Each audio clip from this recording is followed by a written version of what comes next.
Change happens, one gesture, one person, one moment in time. That's a quote from author Libba Bray, words of wisdom based on her life experience. When she was 14, Libba's dad announced to his family that he was gay. Because he was a Presbyterian minister, he remained in the closet to the rest of the world. It wouldn't be for another 25 years that the Supreme Court would strike down laws banning gay sexual activities. Weeks after her high school graduation, Libba was in a car accident. She needed 13 surgeries to reconstruct her face, including an artificial eye. Weeks after her high school graduation, she had that setback. She graduated from college. She graduated in 1988. Moved in with her friend Ed and his same-sex partner Norbert. When the landlord came by, Libba pretended to be Ed's girlfriend out of fear that Ed and Norbert could be evicted, just for being gay. Over the course of the next 2 years, Libba lost her friend Norbert and her father to HIV/AIDS. Back then, people called it a gay cancer, but Libba persevered. Her first book, A Great and Terrible Beauty, became the first of a trilogy of New York Times bestsellers. Libba's story is rooted in change, good and bad, adversity and adaptation. Her failures and struggles are just as important as her successes. Both equally help shape who she is today. I think that is true of our country as well. There are so many issues that compel me to speak out.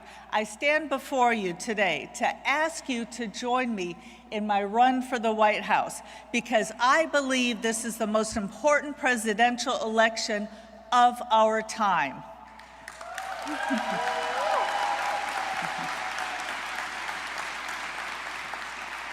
The COVID-19 pandemic has reminded us all how much the American healthcare system has failed us.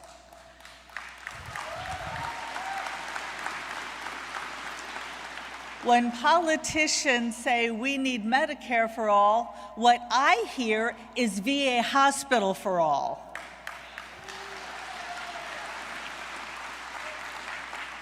The Veterans Administration is among the worst in our healthcare system. In 2014, the VA falsified data to show compliance with its own deadlines, and then many died before even receiving care. This top-down monopoly is unacceptable for any person, let alone those willing to sacrifice their lives in service to our country.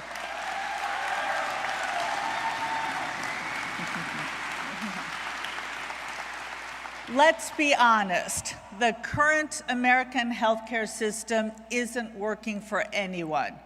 Well, that is, anyone other than the wealthy and the well-connected who always have access, or the billion-dollar insurance companies that bring in new record profits every year.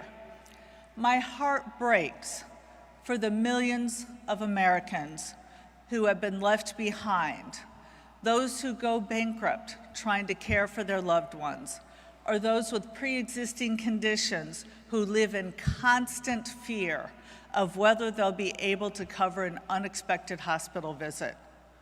For decades, politicians in Washington have insisted that it is the free market that has failed us, that we just need to give in and go to a government-run, one-size-fits-all program. I have some news for them. We haven't had anything even close to a free and competition-based system in nearly a century. The alternative to our current big government failure,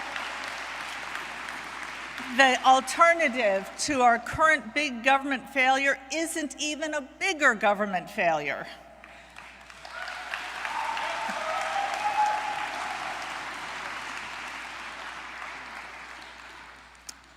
Some of the biggest issues are at the very core of the American healthcare system. The problem is that it isn't actual insurance.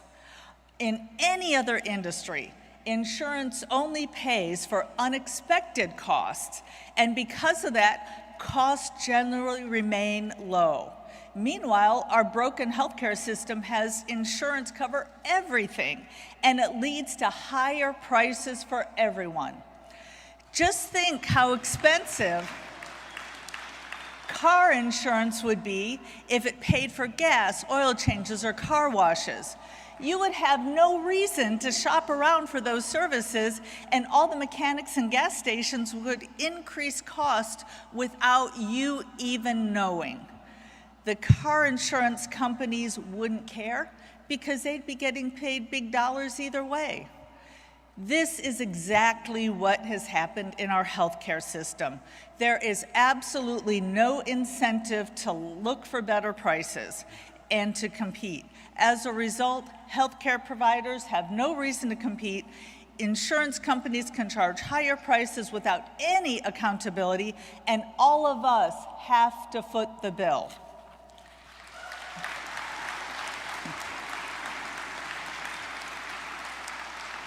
The best example of how a market-based healthcare system can operate is in Singapore, which reserves the use of insurance for catastrophic care.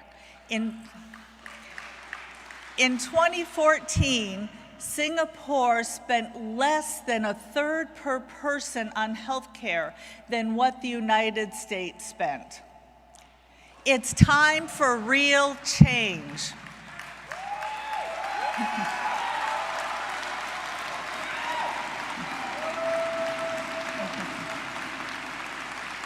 We should begin by reforming the FDA approval and patent process for prescription medications.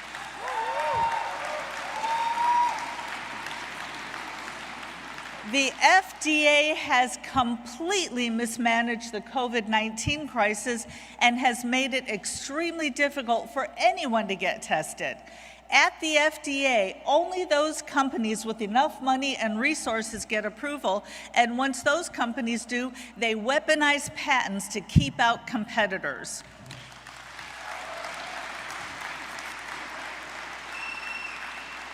As your president, I will work with the FDA to remove barriers to new prescription drugs and make more drugs available over the counter.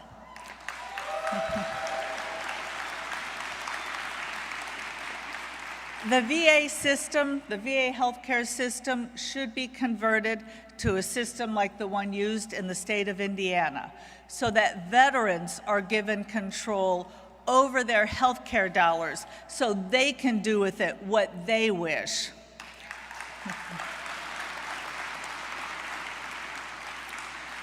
Our obligation to veterans should begin not just when they come back from the war, looking at their healthcare costs.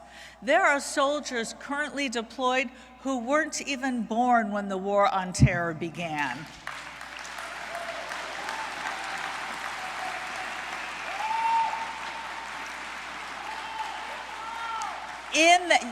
Absolutely. In that time, over 150,000 people have died in Afghanistan, including 40,000 civilians. In Iraq, 300,000 people are dead, including 200,000 civilians.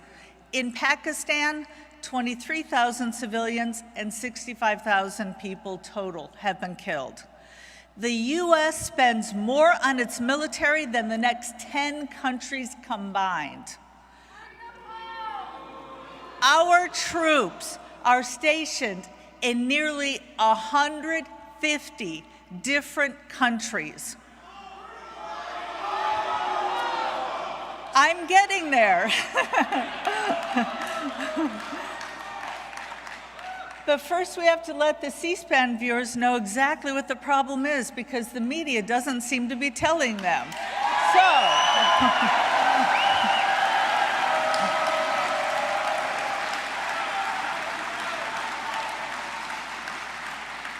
To continue with our problems that nobody has heard of, including not only the media, but the two major parties who are both war hawks, our government has increasingly engaged in drone warfare, even striking weddings and hospitals. The names and faces of war change, but the problems remain the same. Nation building and regime change create power vacuums and greater distrust of the United States.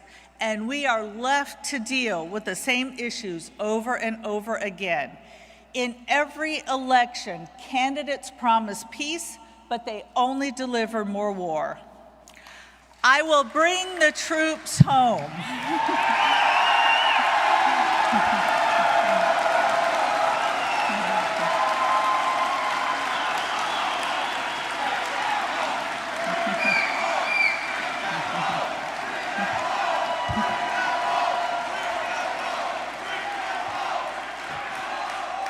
Again, I will bring the troops home and turn America into one giant Switzerland, armed and neutral.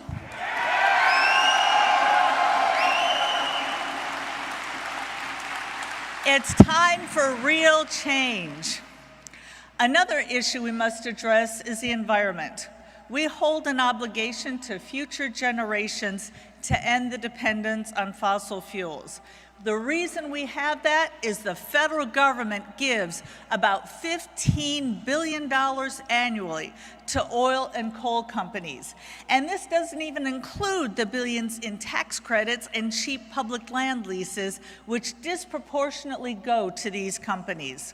This is nothing but corporate welfare, taking from the poor and giving to the wealthy.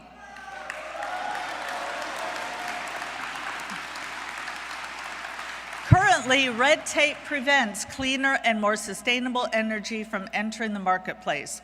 The most promising is nuclear, whose carbon footprint is vastly outmatched by its efficiency. I will work with Congress to eliminate all energy subsidies and level the playing field. I will also reduce regulations that prevent competition that unfairly entrench older forms of energy. It's time for a real change.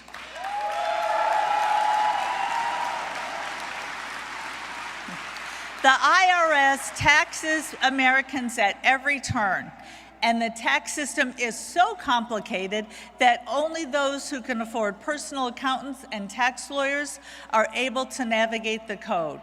That same IRS probes every detail of Americans' lives to decide how much they should pay. Meanwhile, the government accumulates more debt. Now, some demand increases in domestic spending, while others insist on increases in military spending. And they come to a bipartisan compromise by increasing both. This was epitomized by the $2 trillion CARES Act, which, in our country's most dire time of need, was filled with waste and gave billions of corporate handouts. As your president, I will eliminate the IRS and work with Congress towards eliminating the federal income tax altogether.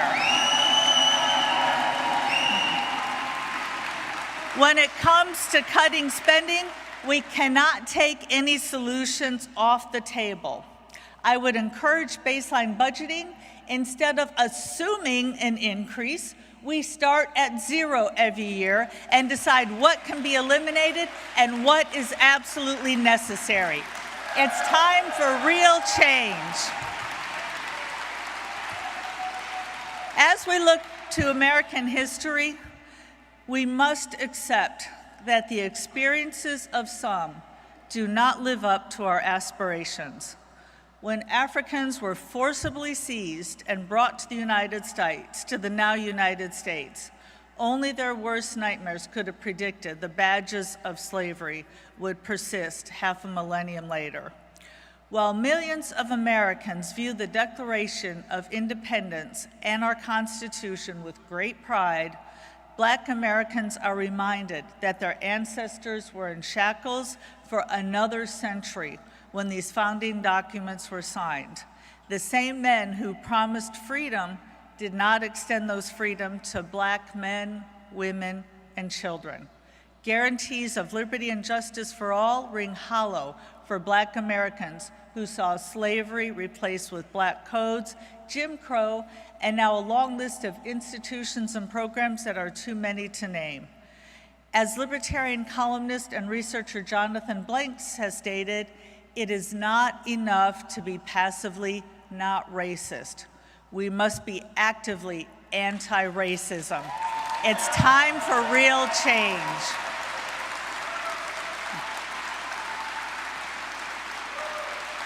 Immigrants also see a stark contrast between our promise and their reality. Though countries of origin have changed, the American legacy of what immigration is supposed to be remains the same. Different cultures held together by inclusion and acceptance. A shining city upon a hill, welcoming the tired, poor, and huddled masses. The data are clear. Immigrants are a positive for the United States. Not only do they contribute billions to the economy, but they also commit less crime and take less in government benefits than native-born Americans. And current immigrants are assimilating at a quicker rate than ever before. Economics aside, the reasons for free and open immigration rest upon charity and morality. The United States should symbolize a helping hand to those in need and build bridges instead of walls.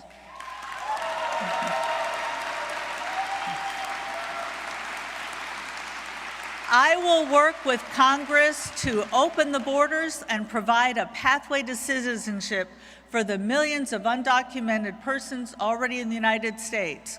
I would like to see the United States welcome new citizens into our country the way my grandparents were welcomed when they immigrated here. It's time for real change.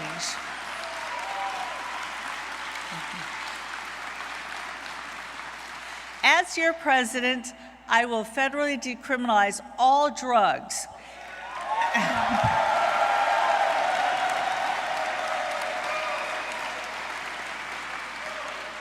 And allow for states, allow them the power to self-determine their plan of action of drug crimes, which would not be how it is today. We would not see all of the people who are locked up for simple possession, for simple use, with no violence and no actual crime. If there is no victim, there is no crime.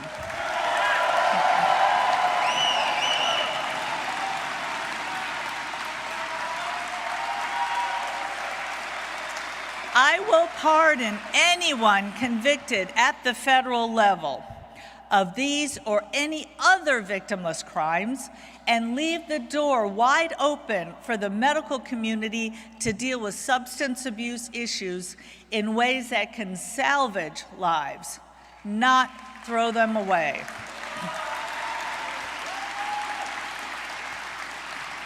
This is just one step towards ending over-incarceration of people of color and letting consensual adult activities become safer and destigmatized, allowing the true victims to be recognized so they can be given the help they need.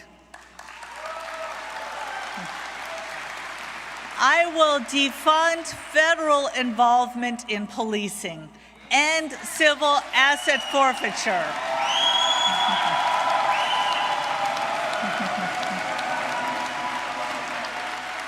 And supplying of surplus military equipment and no-knock raids, and the ending qualified immunity so good citizens can take legal action against police brutality when it becomes necessary. I will also increase oversight to ensure that the law applies to its enforcers just as much to its communities. It's time for real change. As your president, I will eliminate the Department of Education and give more choice to students, teachers, and parents, particularly in impoverished areas. We have a large and beautiful country, and people in different parts of the country have different needs and should have control over their educational system. We must end this one-size-fits-all system that the federal government has forced upon us. It's time for real change.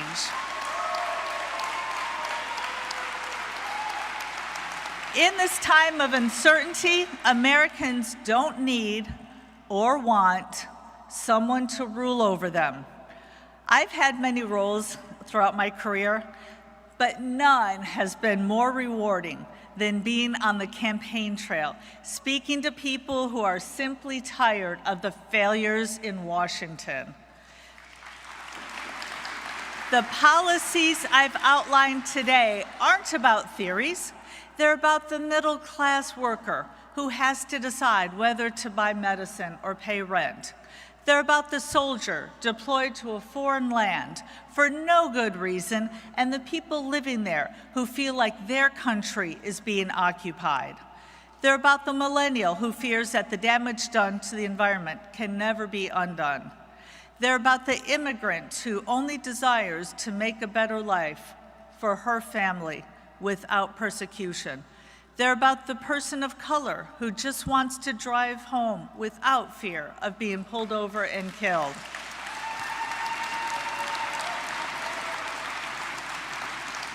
They're about the blue-collar worker who watches his hard-earned tax dollars get sent to multi-billion-dollar corporations.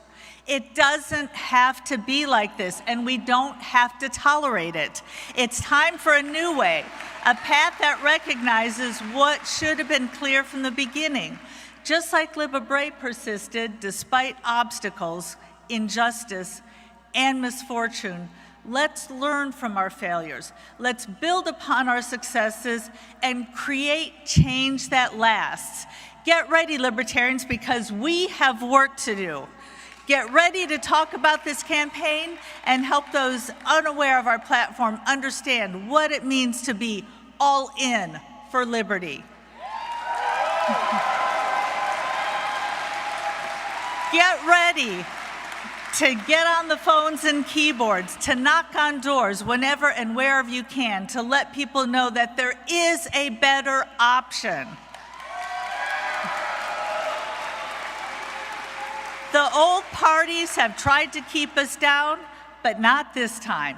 We are on our way to the White House, and when we get there, we will give it back to the 330 million Americans it really belongs to. It's time for change. Thank you.